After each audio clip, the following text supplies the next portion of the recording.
अस्सलाम वालेकुम। आज का जो हमारा टॉपिक है वो है सेल्स एंड टिश्यूज़। सबसे पहले आपको इंट्रोडक्शन देता चलूँ। The wing of a butterfly is a thin sheet of cells and is so shiny layer of our eyes. मतलब जब हम एक बटरफ्लाई को देखते हैं तो उसकी जो मीन्स के विंग्स होते हैं वो बहुत शाइनी होते हैं। वो एक थिन शीट होती है जो सेल से बनी होती है। The meat we eat is compose of cells. जो गोश्त हम खाते हैं वो सेल्स का बना होता है। Its content soon become part of our cells. जब हम उसे खा लेते हैं हमारी बॉडी उसे मेटाबोलाइज कर लेती है तो उसके जो कंटेंट होते हैं सेल के वो हमारी बॉडी का पार्ट बन चुकी होती हैं। Our eyelashes, fingernails, orange juice and the wood of our pencil are all produced by cells. जो भी हम ज़िंदगी में जितनी भी चीज़ें यूज़ करते हैं आम रूटीन में वो सब की सब सेल से मिलकर बनी होती है। Microscope and the emergence of cell theory. The use of microscope is known as microscopy. Microscope का यूज़ माइक्रोस्कोपी कहलाता है। The first compound microscope was developed by Zacharias Janssen in Holland in 1595। जो सबसे पहला कंपाउंड माइक्रोस्कोप था वो ज़ैकरियास Jensen ने बनाया था हॉलैंड में। It was simply A tube with a lens at each and it's magnification range from 3x to 9x। ये सिंपली एक ट्यूबलाइक स्ट्रक्चर था जिसके दोनों साइड्स पे लेंस लगा हुआ था और ये उस चीज़ को मीन्स के 3 गुना या 9 गुना ज़्यादा बड़ा करके देख सकता था। Two important terms were use in microscopy so that magnification और रिजॉल्विंग पावर। अब ये दो डिफरेंट चीज़ें हैं। मैग्निफिकेशन क्या होती है? It is increase in apparent size of an object and it is an important factor in microscopy. Magnification का मतलब है आप किसी भी साइज़ को देखना, मतलब उसको बड़ा करके देख लें, उसका साइज़ आपको बड़ा नज़र आए, आप उसका साइज़ को बढ़ा दें। रिजॉल्विंग पावर क्या होती है? Power resolution is the measure of the clarity of an image. Resolving power या रेजोल्यूशन कि आप उसको कितना साफ देख सकते हैं। ठीक है। It is the minimum distance at which two objects can be seen as separate object. ये वो कम से कम वो समझ लें कि दो सिंपल वर्ड्स में ये वो सबसे कम डिस्टेंस है किसी भी दो ऑब्जेक्ट्स के दरम्यान जो आप इजीली देख सकें, जिनसे मतलब कि वो दो ऑब्जेक्ट्स सेपरेट हो रहे हों। ठीक है। फॉर एग्जांपल आप ये देख सकते हैं, ये डॉट है, ये एस है, इनके दरम्यान आप देख सकते हैं ये डिफरेंस में पता चल सकता है कि किस पॉइंट पे आके सेपरेट हो रही है। ठीक है। उनके दरम्यान मिनिमम डिस्टेंस कितना है। Human naked eye can differentiate between 2 points which are least 0.1 millimetre. जो हमारी आँख है वो सिर्फ और सिर्फ 0.1 मिलीमीटर तक मतलब कि दो डिफरेंट चीज़ों के दरमियान का डिस्टेंस देख सकती है या उनके दरमियान डिफरेंशिएट कर सकती है। This is known as the resolution of human eye. ये हमारी आई की रेजोल्यूशन है। If we place two objects 0.05 millimetre apart, human eye would not be able to differentiate them as two separate objects. अगर हम दो बहुत ही छोटे means के ऑब्जेक्ट जैसे 0.05 मिलीमीटर तक दूर रखें, ठीक है, तो हमारी आंख उन दोनों के दरमियान डिफरेंशिएट नहीं कर पाएगी कि किस पॉइंट पे आके एक दूसरे से अलग हैं। ये दोनों के दरमियान डिस्टेंस कितना है, ये दोनों कितने एक दूसरे से ज़्यादा सेपरेट है। Magnification and resolution can be increase with the help of lens. Magnification या रेजोल्यूशन दोनों को हम लेंस की मदद से बढ़ा सकते हैं।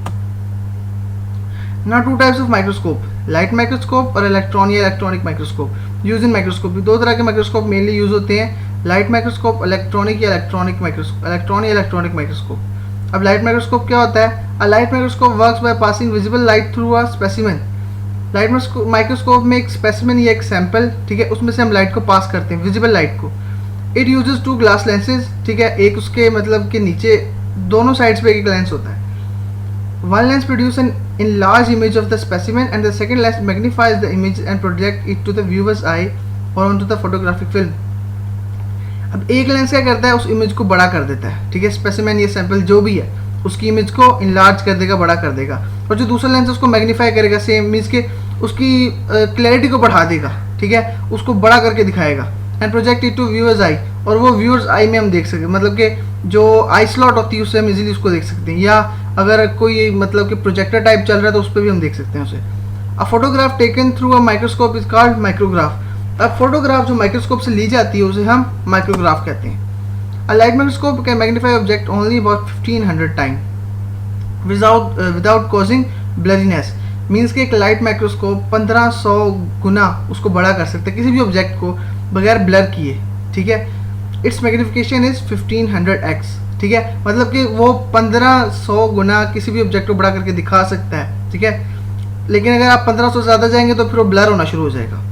ये विदाउट कॉजिंग ब्लरीनेस है 1500 टाइम्स तक। Its resolving power is 0.2 micrometre and 1 micrometre is equal to 1/1000 millimetre. अब आपको पता होना चाहिए कि माइक्रोमीटर में कितने मीन्स के मीटर होते हैं, ठीक है।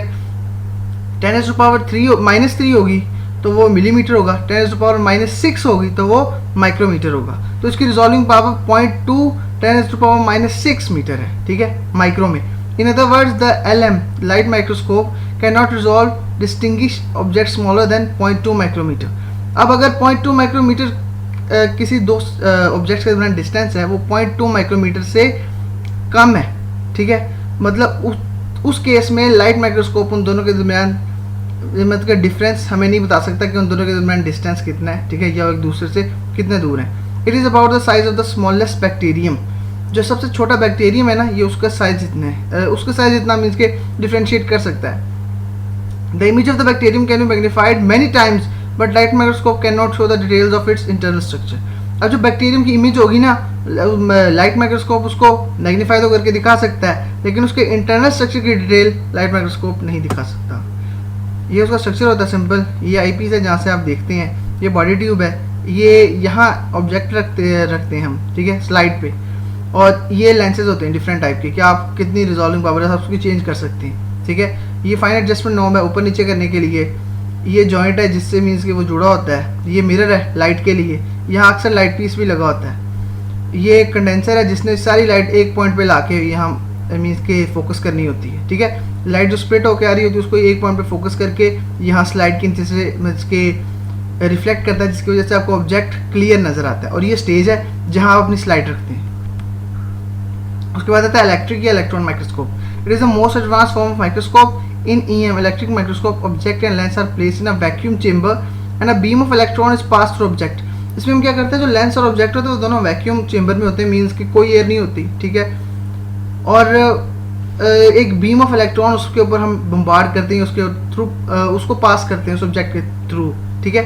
इलेक्ट्रॉन पास थ्रू और are reflected from object and make image. अब इलेक्ट्रॉन्स में से पास होंगे या रिफ्लेक्ट होंगे और एक इमेज बनाएंगे। Electromagnetic lenses enlarge and focus the image on to a screen और फोटोग्राफिक फिल्म। जो इलेक्ट्रोमैग्नेटिक लेंसेज होंगे जो हम इसमें यूज़ करते हैं वो उसको बड़ा करेंगे और इमेज को फोकस करेंगे किसी भी स्क्रीन या फोटोग्राफिक फिल्म पे। Electronic microscope has much higher resolving power than light microscope. अब इसकी जो रिजॉल्विंग पावर है वो लाइट माइक्रोस्कोप से कई गुना ज़्यादा है। The most modern electron microscope can distinguish object as a small as 0.2 nanometre, ठीक है, and 1 nanometre is equal to 1/1 means का 10 लाख मिलीमीटर।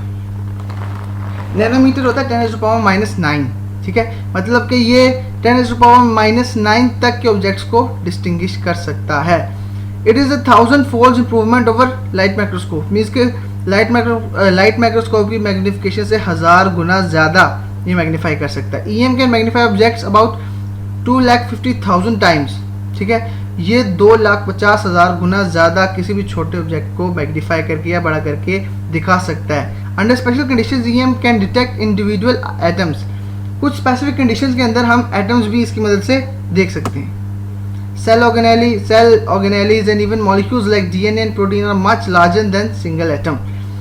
कोई भी सेल या सेल के अंदर ऑर्गेनेलीज जो मौजूद होती हैं वो या मॉलिक्यूल या DNA या प्रोटीन एक सिंगल एटम से कई गुना ज़्यादा बड़े होते हैं। Biologist use 2 types of electron microscope. अब इस केस में 2 तरह के माइक्रोस्कोप यूज होते हैं इलेक्ट्रॉन में, ट्रांसमिशन इलेक्ट्रॉन माइक्रोस्कोप और scanning electron microscope. Transmission electron microscope में electrons are transmitted through the specimen, मतलब कि वो इलेक्ट्रॉन से ट्रांसमिट किए जाते हैं, ठीक है, स्पेसिमेन से इलेक्ट्रॉन्स को ट्रांसमिट किया जाता है।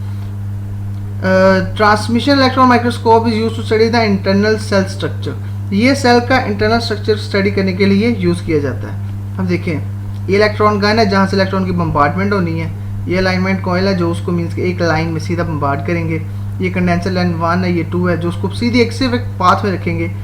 ये वेरिएबल या अपर्चर होल्डर है, ठीक है, यहाँ आपका स्पेसिमेन पड़ा है या आपका सैंपल पड़ा है, और ये आखिरी कंडेंसर लेंस 3 है जो उसको मीन्स कि इन सब का काम है उसको बिल्कुल एक सीधी बीम में या एक बिल्कुल सीधा लाइन में मीन्स के फोकस कर रखे इलेक्ट्रॉन्स को, ताकि वो बिल्कुल सीधा आके इस पर फॉल करे।